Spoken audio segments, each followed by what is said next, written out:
Hello students, here I am with another video on active passive voice. In this video children, we will learn how to change a sentence which is in present perfect tense and in past perfect tense into its passive voice. So let us start. Sushma has planted many trees in her garden. तो यहाँ पे पहला काम जो हमें करना है, हमें सब्जेक्ट, वर्ब, ऑब्जेक्ट और रेस्ट ऑफ द सेंटेंस को अलग अलग करके आइडेंटिफाई कर लेना है। सो यहाँ पे हम लोग किसके बारे में बात कर रहे हैं? सुषमा के बारे में। तो सुषमा हो गया सब्जेक्ट। वर्ब कौन से है? हैज प्लांटेड, यहाँ पे हैज हो गया हेल्पिंग वर्ब, प्लांटेड हो गया मेन वर्ब। हमें टोटल कितना वर्ब मिला? दो। Has helping verb, main verb, planted. So we have got two verbs. अब वर्ब को हम लोग व्हाट से क्वेश्चन करेंगे और देखेंगे आंसर मिल रहा है कि नहीं। अब जो भी आंसर मिलेगा वो आंसर होगा object. Sushma has planted what? Answer क्या है? Many trees. तो ये मेनी ट्रीज हो जाएगा हमारा ऑब्जेक्ट। और इन हर गार्डन क्या होगा? रेस्ट ऑफ द सेंटेंस, यानी कि बाकी पार्ट ऑफ द सेंटेंस, जो कि बिल्कुल वैसा ही रहेगा, कोई चेंजेस नहीं होगा। Rest of the sentence, ROS मतलब रेस्ट ऑफ द सेंटेंस। तो Sushma has planted many trees in her garden. तो पहला काम क्या करेंगे? अदला बदली। Subject will go to object's place, object will come to subject's place.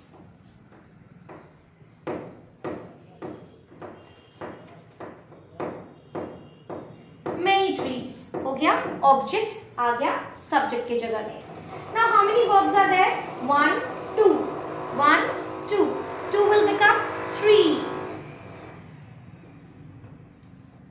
उसके बाद बाय, उसके बाद सब्जेक्ट सुषमा, उसके बाद rest of the sentence in her garden. अब देख लेते हैं सेंटेंस को। हेल्पिंग वर्ब में क्या है? हैज। हेल्पिंग वर्ब में हैज मतलब हमारे पास दो ऑप्शंस है, हैज नहीं तो हैव। और हैज सेंटेंस में हैज हैव रहने से बीच वाला ब्लैंक में क्या होगा? बीन। हमेशा सेंटेंस में हैज हैव हैड ये तीन रहने से बीच वाला ब्लैंक में हमेशा बीन होगा। और थर्ड ब्लैंक में V3 form of the main verb. Main verb क्या है? प्लांटेड। प्लांटेड का V3 क्या है? Planted. Plant, planted, planted. So V3 is planted.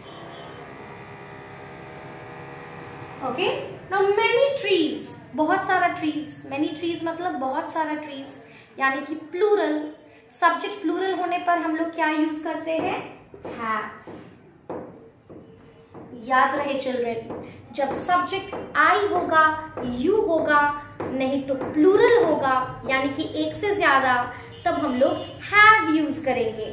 और जब सब्जेक्ट सिंगुलर होगा, यानी कि he, she, it, the boy, the girl, the man, the woman, the child, singular होगा तो यूज करेंगे हैज। यहाँ पे मेनी ट्रीज है, बहुत सारा ट्रीज, प्लूरल है, इसीलिए हम लोगों ने यूज किया हैव। और हैज, हैव, हैड के तुरंत बाद हमेशा बीन होगा, been.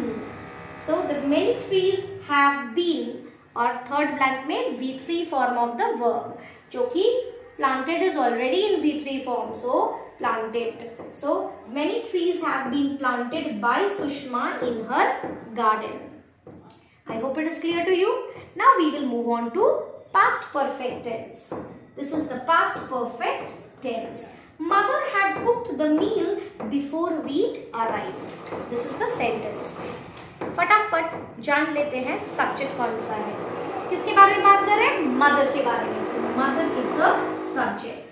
Had cooked is the verb. Had cooked is the verb. Had cooked what? Answer is the meal. Okay. Had cooked How many verbs are there? 2 verbs are there. Had is the helping verb, cooked is the main verb. So mother had cooked what? Answer is the meal. तो जो answer है वही है object. उसके बाद ये हो गया रेस्ट ऑफ द सेंटेंस, जो कि सेम रहेगा, कोई चेंजेस नहीं होगा इसमें। Mother had cooked the meal before we arrived. तो पहले क्या करना है? अदला बदली। Subject will go to object's place, object will come to subject's place. Object क्या है? द मील, जो कि आ जाएगा सब्जेक्ट्स के जगह में, the meal. Okay, how many verbs are there? 2 verb, had, cooked, 2 verb, 2 will become 3, 3 blank for 3 verbs। उसके बाद by, उसके बाद subject mother, उसके बाद rest of the sentence जो कि है before we arrived। ओके, सो यहाँ पे क्या है?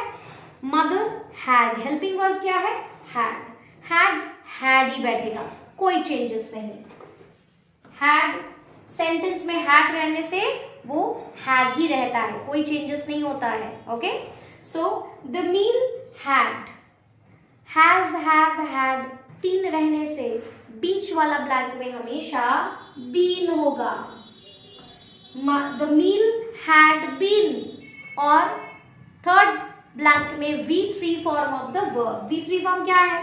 Cook, cooked, cooked. So it is already in V3 form, cooked. Cooked को नीचे लिख देंगे। So the meal had been cooked by mother before we arrived. The meal had been cooked by mother before we arrived. तो कुछ नहीं करना होगा, सिर्फ कुछ स्टेप्स फॉलो करना है। पहले आइडेंटिफाई कर लो कौन सा सब्जेक्ट है, कौन सा ऑब्जेक्ट है, कौन सा वर्ब्स है, कितने वर्ब्स है। उसके बाद subject will go to object's place, object will come to subject's place. और सेंटेंस में देख लो कितना वर्ब है। If there are 2 verbs, 2 will become 3। और सेंटेंस में हैज, हैव रहने से यू हैव एन ऑप्शन। ठीक है, नीचे फर्स्ट वाले ब्लैंक में ऐसे करके लिख देना है, हैज नहीं तो हैव। ओके, और अगर सेंटेंस, अगर सब्जेक्ट जो है वो सिंगुलर है तो हैज बैठेगा। अगर सब्जेक्ट है आई, यू, नहीं तो प्लूरल इन नंबर यानी कि एक से ज्यादा, तो बैठेगा हैव। और हैज, हैव, हैड ये 3 रहने से बीच वाला ब्लैंक में हमेशा बीन, और थर्ड वाला ब्लैंक में V3 फॉर्म ऑफ वर्ब। और पास्ट परफेक्ट टेंस तो और भी इजी है, यहाँ पे तो हैज आपके लिए सोचना पड़ेगा और यहाँ पे तो कुछ भी सोचना नहीं पड़ेगा। हैड होगा तो सीधा हैड ही लिखना है। सेंटेंस में हैड है तो चुपचाप यहाँ पे हैड बैठा देना है, और हैज, हैव, हैड रहने से बीच वाला ब्लैंक में बीन होगा, और थर्ड ब्लैंक में V3 form of the verb. देखो सेंटेंस में जो वर्ब है ना कुक्ड, वो ऑलरेडी V3 फॉर्म में ही है, तो उसको सिर्फ उठा के नीचे लिख देना है। राइट, आई होप आप सबको समझ में आया है। Thank you so much.